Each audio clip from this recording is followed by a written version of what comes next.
Assalamualaikum and hello everybody. My name is Aziman Aminin bin Azwan. I'm a second year student from the School of Biological Sciences. And today I'm going to talk about watches. Before the creation of these devices, in ancient years, they used sun and moon to tell time, date, and also the season. For example, the Egyptians used obelisk to know the movement of the sun. Japan and Chinese civilizations, they use candle clock, and people from Persian or England, they use time sticks to tell time. But today I'm going to take a more modern approach. I'm going to talk about wristwatches. It is not just a simple watch that you wear on your wrist. There are so many things that is going inside the watch. So let's get to it. It was in World War I was the seminal movement when the wristwatch became both strategic military tool and a manly fashion accessory.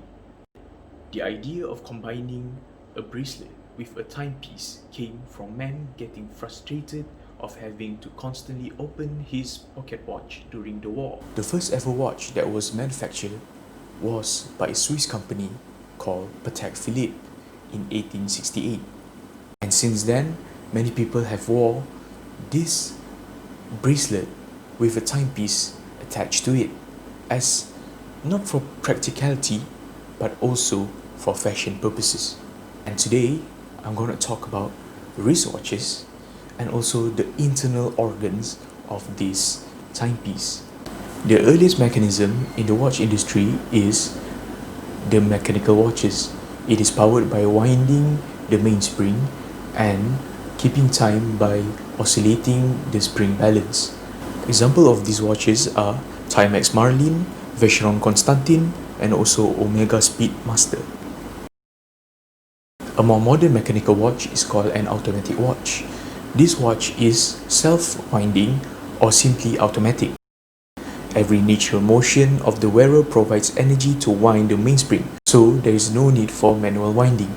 Some of the examples of these watches are Rolex, Audemars Piguet, and if you want for a cheaper version, you can go for the Seiko, which is their automatic line, the Seiko 5. Next we have quartz watch. Quartz watch is basically a watch that is powered by a battery, and there is a quartz crystal in it which powers all the mechanism inside of it.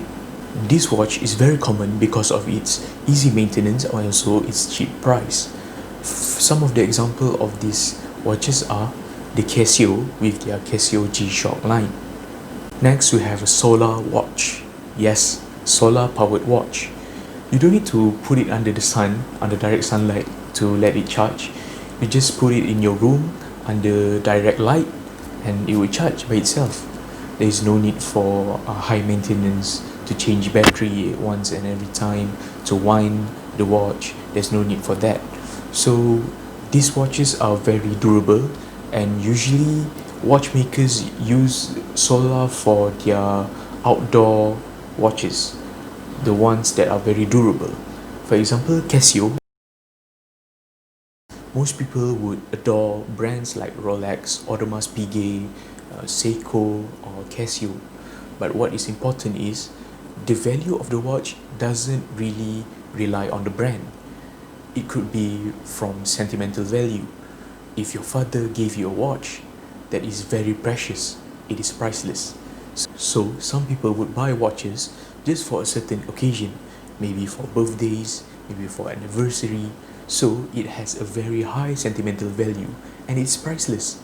So that's all from me. Thank you.